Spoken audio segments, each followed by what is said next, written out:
to turn the program over to John Burcham. John is located in the Pacific Northwest, so while it's afternoon for most of us, it is still morning over there for John. So, John, I'll let you introduce yourself and then take off from there. Thank you, Caressa. Welcome to the special Grapevine webinar presentation hosted by NAU.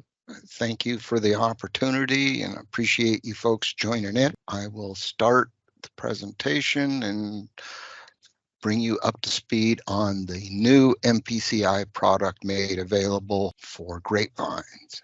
Okay, so this is a new quote-unquote tree-based program similar to apples and citrus trees and pecans.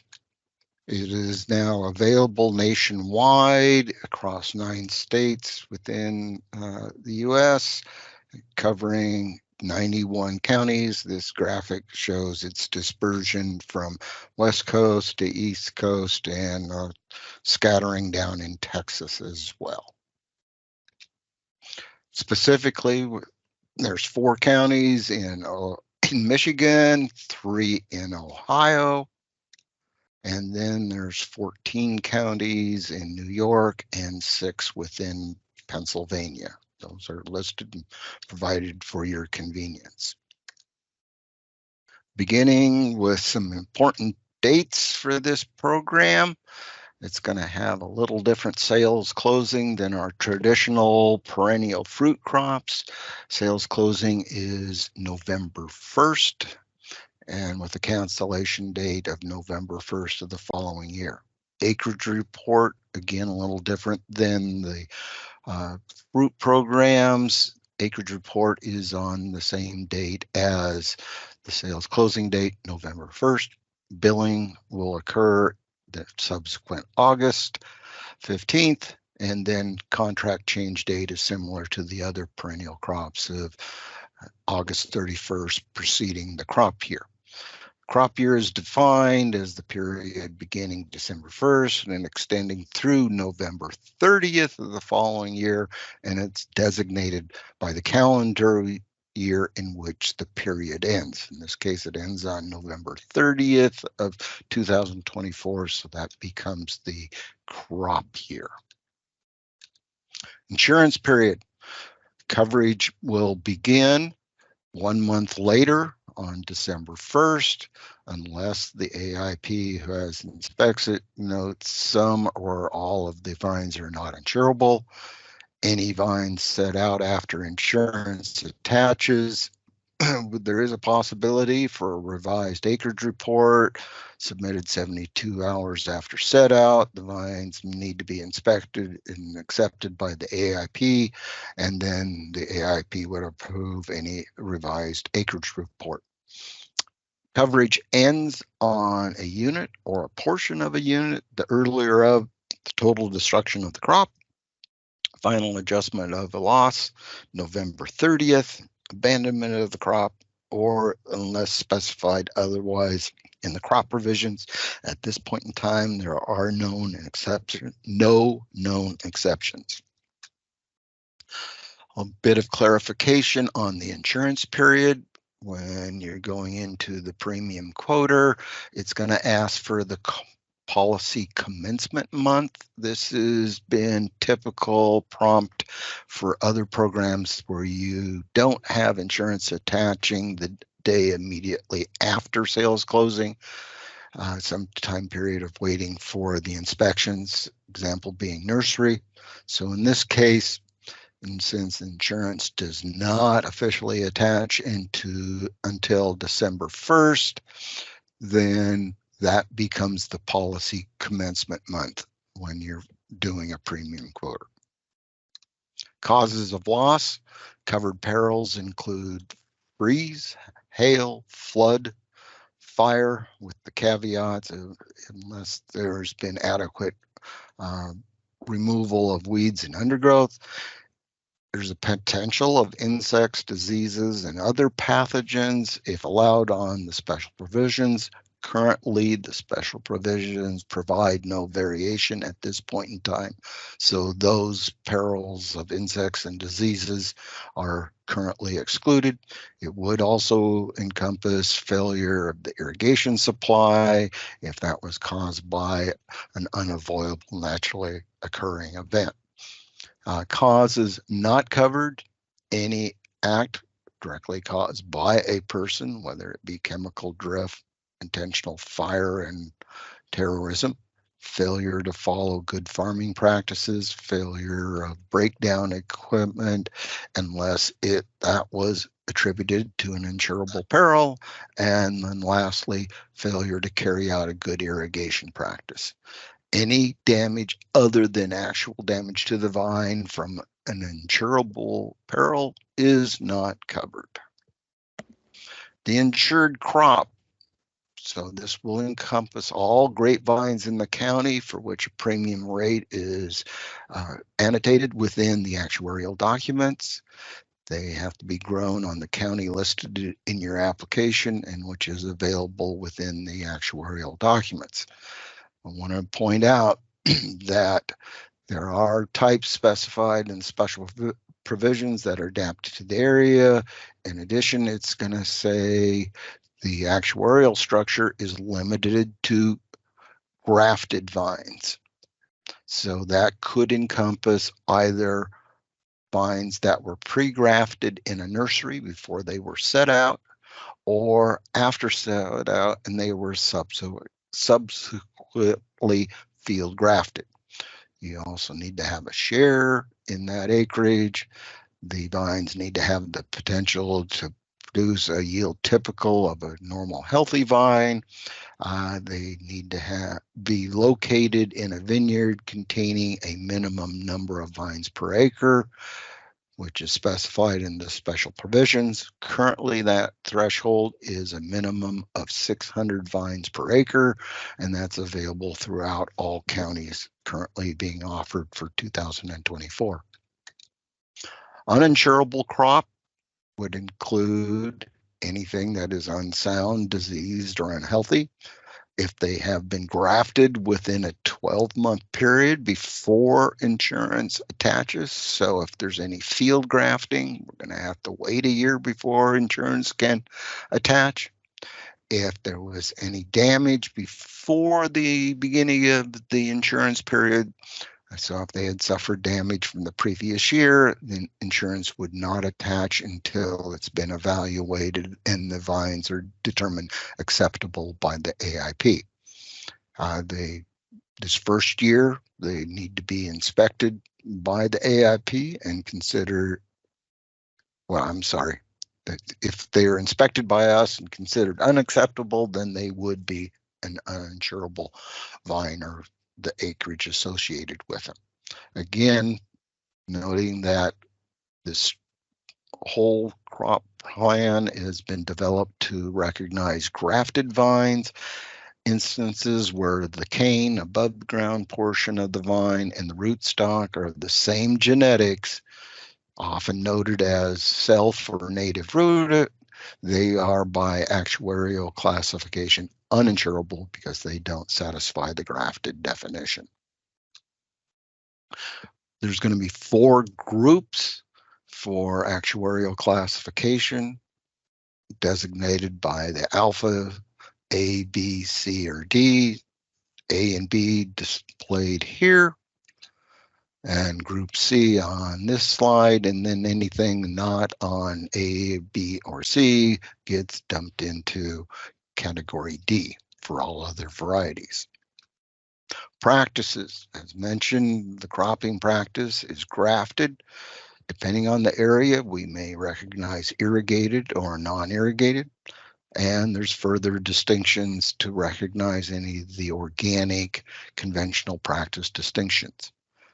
After that, it's going to be grouped into intervals on a stage designation, numerical stage designation of 1, 2, or 3, which corresponds to the number of months after set out. So here's an example looking at age of vines when the insurance attaches. Stage 1 up to 12 months. Stage 1 up to 12 months. Stage 2, 13 to 48 months. And then after that is stage 3 for fully established vines have been out there for at least 48 months after setup. Nice little graphic presented below, giving an example of grapevines being set out of April of this year. They would qualify for insurance for 2024 under stage 1. For subsequent years, they then move into stage 2 for years 25, 26, and 27. And then lastly, in 28, they would qualify for stage 3. Within the actuarial structure, they do offer a price percentage variation, which can be by the type and stage. So we have different price selections pertinent to the value, the intrinsic value of the vine based on stage. So in this example, we have D1 being $14, and then for D2, stage 2 at $22. So in this case, the producer or the insured could select a variable reference price for their vines, Group A at 75% and Group B at 85%, all within the permissible limits of the percent coverage level. On the coverage level side, we have coverage ranging from 50 to 75% in the typical 5% increments. Catastrophic coverage is available. However, if the CAT endorsement is elected, then all grapevines for the policy are insured at CAT. The insured may elect different coverage levels by type, similar to the reference price for the value of the vine. So they could choose 75% for Group B and 70% for Group C. I want to point out that the present program does not offer units by type. So if there are instances of multiple types being within the same geographically based unit, whether it be basic or optional, this may pose a bit of an issue for determining the loss threshold. You may not have a single loss threshold because it could be all dependent upon the amount of damage received for each associated stage and type compared to the amount of coverage. In addition to the definition of section 1 relating to the shareholder, there is the caveat that if we have an insured tenant or operator that has a lease with the owner of the vineyard, for us to provide coverage on this, it will require some lease agreement statement that clearly states the tenant or operator is entitled to their insured share of any indemnities. The copy of that lease must be on file with the AIP when insurance is to attach. Units. So using the basic policy, we're going to have all acreage in the county by share arrangement. There is a BUD, basic unit discount factor of 10%. Units can also be selected as optional, but they're fairly limited. The primary one is going to be vineyard acreage located on non-contiguous land, so mimicking many of the similar perennial fruit policies. So that is, you need to have a separation in the land that is either owned or rented between the parcels. If it's separated by a public or a private right-of-way, that's not considered non-contiguous. There is also a caveat for vineyards on contiguous acreage, but they can be separated into optional units if the blocks or vineyards are separated by at least 1 mile from one another, and each block consists of at least 10 acres. So that is all provided within the special provisions, and the statement is displayed below. Later on, we'll show a graphical representation of this situation. So here we go. Block 1 on the north or upper portion of this diagram is located in non-contiguous land. Even though it's less than 10 acres, it qualifies for an optional unit and could be designated optional unit 1.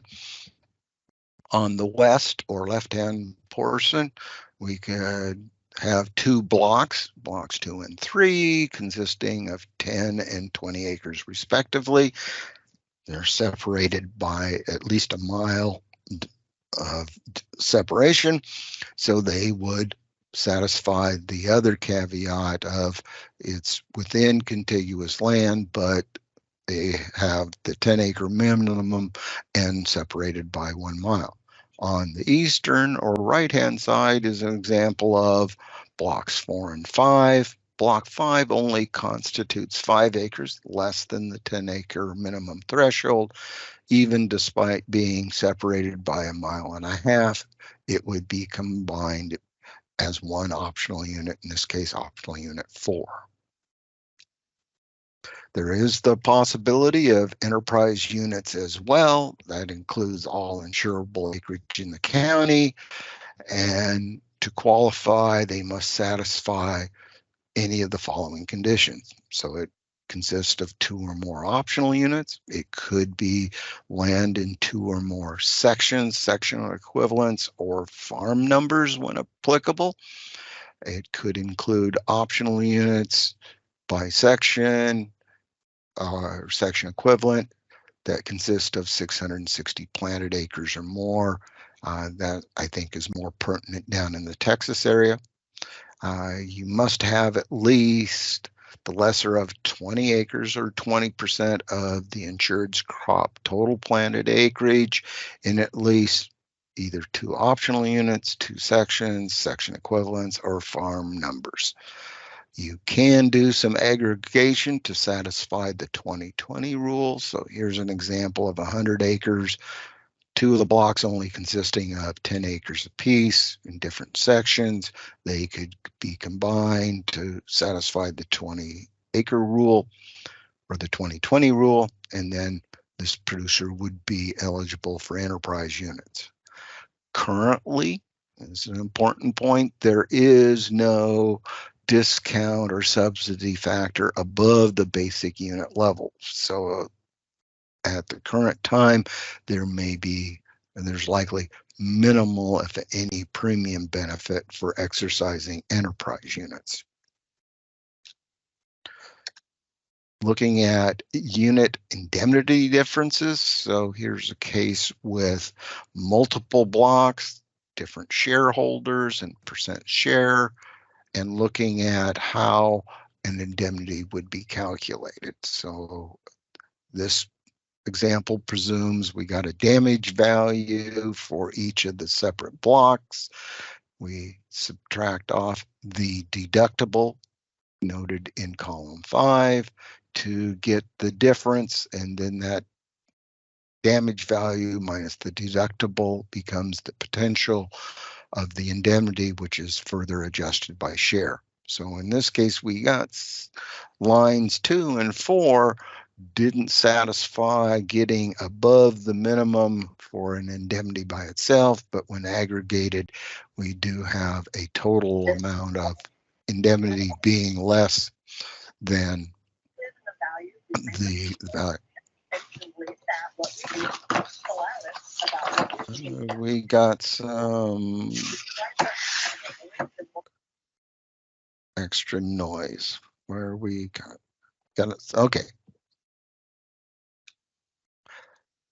And then we've added in this example of how this would all be viewed for indemnity situations if there were optional units between blocks 1 through 5, then aggregated according to basic units, and then lastly, how the claim would be settled for an enterprise unit. Obviously, the use of optional units has the greater chance of indemnification, and in this case, a greater value. So to determine the amount of protection or the liability, we're going to look at the dollar amount for any unit calculated by multiplying the number of vines reported for each stage block, reference price, and the type being applicable, totaling those values, and then multiplying by the coverage level you select. I have a simple example here for 3,000 vines and all in group A of a grafted variety. 1,400 in stage 1, 1,600 in stage 2. You do the multiplication math and you come up with $36,600 of protection on the unit. Contrary to the basic provisions, procedures for making claim settlements when there is under-reporting or over-reporting, this policy structure uses what is called the under-report factor, and it will adjust any indemnity when the number of insurable vines are under-reported on the acreage report. During the claim process, they're going to determine what was eligible, what was damaged, and if that ratio turns out to be greater than the amount of insurance protection, it's going to be factored down. So this was a simple example of saying the producer had $36,600 amount of protection. The adjuster determined that there was truly $38,000 of unit value. We do the ratio and we have an example of 0.963 as the under report factor, and any indemnity would be factored down by that amount. So some of the policy basics, make sure I don't go too far. So first step is to determine the unit's damage value. So number of vines times its reference price times the percent of the price selection times the percent of damage. Next, we're going to figure out the unit deductible using the number of vines, its reference price, price selection, and 1 minus the coverage level percentage. That's your unit deductible. Multiply that difference by the share. If there's any under-reporting factor, then that's applied, and that would result in determining the indemnity. For subsequent years, it is possible to increase the coverage. So here's a couple of the requirements. Number one, you need to be notified by the sales closing date, and they can choose a higher percentage to add to it. After or by the acreage report date, they may elect to increase that insured share as well, to report additional insurable vines. Maybe something was previously field grafted, now it does qualify. We can add that in. If the insured damage, if there's any insured damage that occurs after the sales closing date, November 1st, but before insurance attaches, December 1st, an election or change will not be effective for the crop year until it has been inspected and deemed acceptable for inclusion. Similar to the other perennial fruit programs, this product will require a pre-acceptance worksheet known as the PAW. It needs to be completed annually and submitted by the acreage report date. That is November 1st. Also included in the package is a vineyard identification map that becomes part of the PAW and is an aid in the case of any claim settlement of locating where the insurable blocks are. There can be instances of an amended or revised PAW. It must be submitted with any changes that alternate the stage block designations or the number of vines. Presumably, we're not including or changing the number of vines on any particular block, but there's going to be those situations where in the subsequent year, the vine age may change and then qualify to the next preceding stage classification. There are some PAW questions that could be used to trigger a pair, and that all relates to, is there any damage or is there a change in production practices or methods? One of the elements we discovered in prepping for this new product is the Insurance Standards Handbook that came out with this new program. Didn't capture all of the critical elements to properly underwrite this program. So we have now made available out on the agent portal a revamped PAW specific to Grapevine. You'll find it under the acronym of GVPW, and it includes critical elements enabling us to properly classify this for insurance coverage. Example being, if there's any field grafting, we got month and year grafted. There's a double asterisk there. I wish I had included a portion of that, but it gives the instructions if you have vines that were regrafted in the nursery and subsequently set out, we would enter in the month and year grafted as the year prior to the year set out. That tells us it was nursery graft. Also, we've added the density column, so to affirm that any vineyards have satisfied the minimum vine count of 600 vines per acre. We want to also track the variety and rootstock to make sure we truly have a grafted vine, and practice and other land ID. And originally it was constructed to recognize PLS locations, but since we're also available out in New York and other areas that recognize farm numbers, we've added that in to recognize those differences.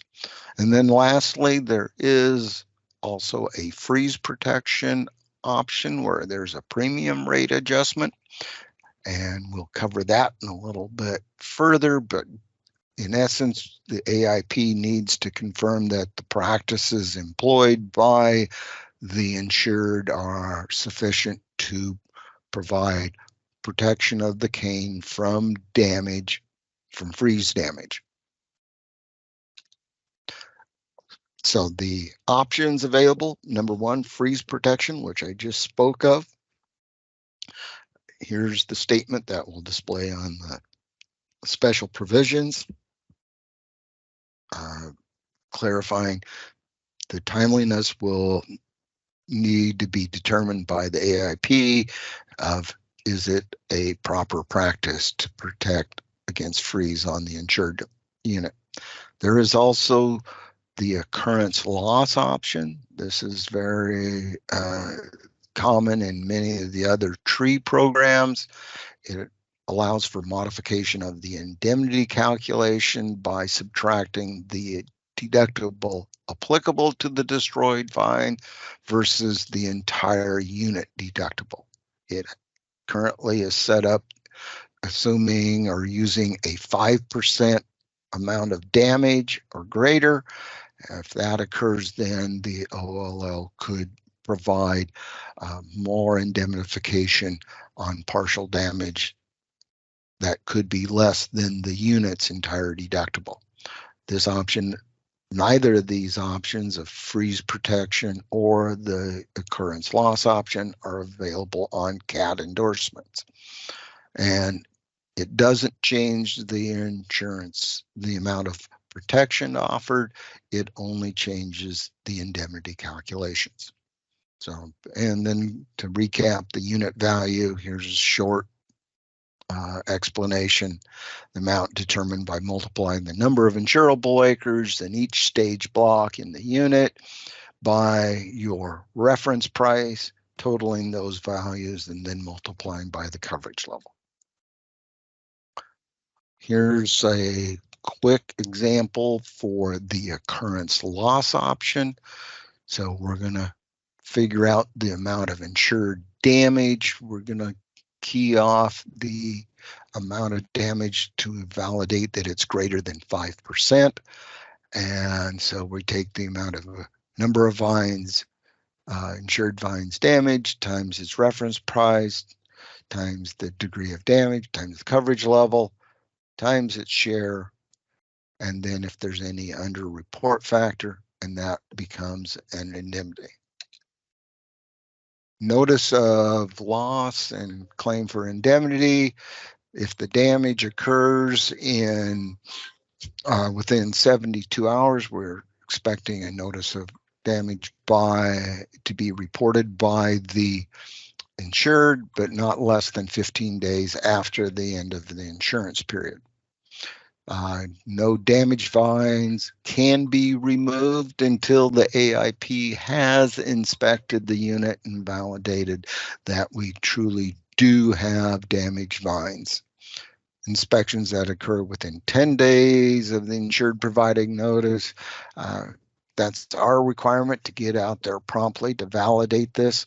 And then a claim for indemnity declaring the amount of the insured's loss must be submitted no later than 60 days after the calendar date for the insurance period, or 12 months after the calendar date for the end of insurance period if the amount of damage can't be determined within that 60-day window. Destroyed vine and percent of damage. Destroyed vine is defined as the above ground cane portion that is truly dead. There is no existing live wood above the bud union between the rootstock and the grafted cane, and it must be damaged to the extent that the vine will not recover within a 12-month period as provided in the crop provisions. If the percent of damage cannot be determined, then it will be determined no later than 12 months after November 30th of the crop year in which damage occurred. Destroyed vines are those that are considered 100% damaged. Settlement of the claim, it's all done on a unit basis, typical to most of the multi-peril products. The percent of damage is the percent of vines that are destroyed. Again, the above ground portion of the cane is dead or non-recoverable, and the percent of, plus there's a caveat that says if the percentage of damage exceeds 80%, then the entire stage block is considered 100% damage. Any damage from uninsured causes will not be included in that percent of damage. So if there's any spray drift or whatever that caused the cane to be destroyed or killed, that would be excluded. Damaged vines must be removed. So now there will likely be 2 visits by the adjuster. Number 1, to confirm here are the damaged vines. The adjuster confirms that they are dead, and then and only then after they have been removed can an indemnity be made. If the damaged vines are not removed, the percent of damage is recalculated based on the number of actual vines removed. So here's some indemnity examples.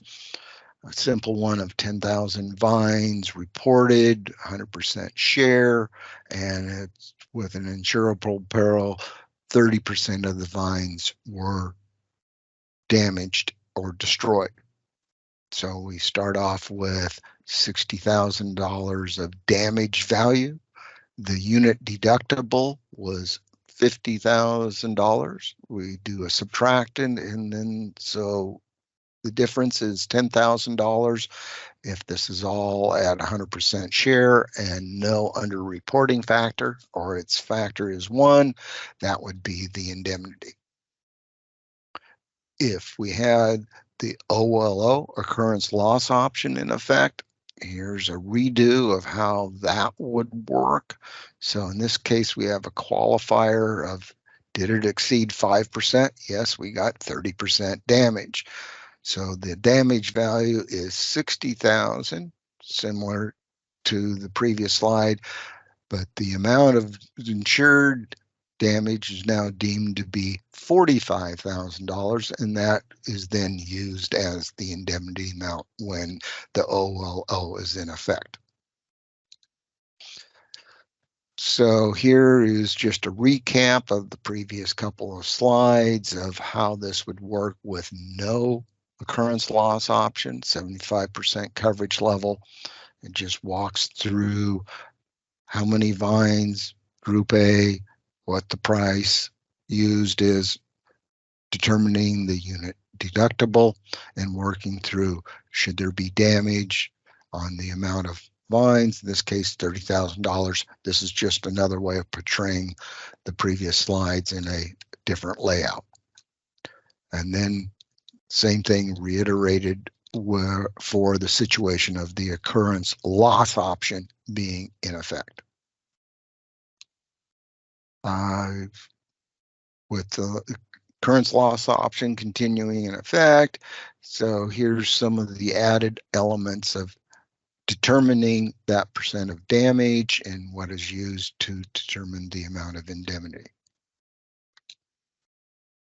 And that is the material for grapevines that we have assembled. Most of this has been based upon material provided by the developer, AgriLogic, but we've also done a little extra, as you noticed, may have noted on the PAW and others, to clarify how this program would work and how we're going to be able to incorporate it within Easy Rider Pro. So with that said, I guess we can open it up to questions and see what folks may have to ask. So the paw that we use here would have to be like changed to include the stages, wouldn't it? Correct. Yeah. Let me go back to that slide. I mean, you showed the paw, but we're gonna have to make sure we show stages by. Yep. So in this case, you calculate the vine age, and then block line. With that, then we know the vine stage. The PAW form that the developer did had multiple, I think it was 2 lines per each block that you could enter in different stages.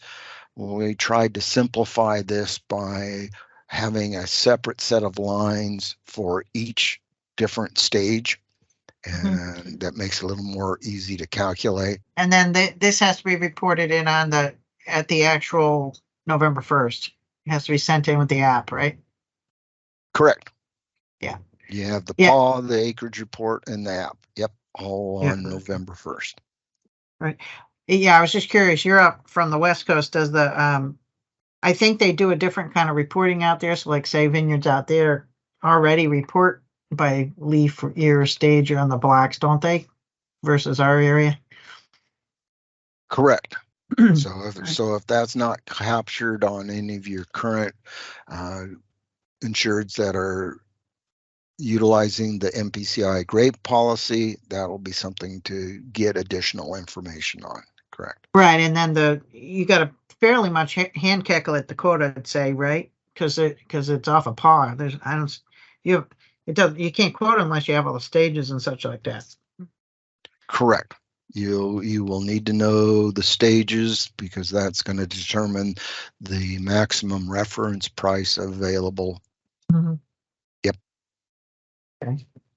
And if must be a percentage of, because the way they talk about pretty straight, like they're talking about, oh yeah, you set out a block of whatever Chardonnay and it's all the same age, but over time, for example, over here you might have some vine death and be replacing those vines, so your actual block of Chardonnay might have many different ages in it. So is there a point where this policy would say, all right, you have too many stages inside one block and you can't use it, kind of thing? Now there is a clarification in pardon me, I'm not finding it immediate. There was there's a stipulation if the majority of the block, and they gave a percentage, I think Yeah, I it's remember that. 75%. Yeah, I think so. Yeah. If it's, predominantly stage 3, and you got a couple of replants in there that, only constitute 5 to 10%, then the whole thing can be insured as stage 3. Yes, But there's if that not, if it's not at least 75% or more, does that mean that block's not really insurable then, say? We would need to differentiate that any block into sub blocks and tally up how many vines are, would qualify for stage 1, and then how many vines would qualify for stage 3. So if it was something that had, 30% of damage a couple years ago and they were replaced, yes, then if you didn't satisfy that threshold criteria, we would expect separate line entries. Okay. All right. That's what I was curious about. Okay. Thank you. Good question. John, we have a question in the chat, if you want to take a look at that. So the block does not have to be 100% loss, 100% damaged in order for an indemnity to be paid. Correct. The amount of damage, though, must exceed the deductible. So you would work up how much coverage, the coverage minus the total value is your deductible, or 1 minus the coverage level. So if a producer selected 50% coverage level, just a real simple one, and they sustained 40% damage, that damage value doesn't exceed the deductible, which would be the converse of 50%.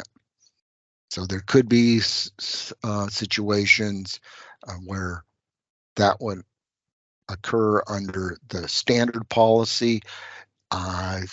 The occurrence loss option would make available for some partial indemnification.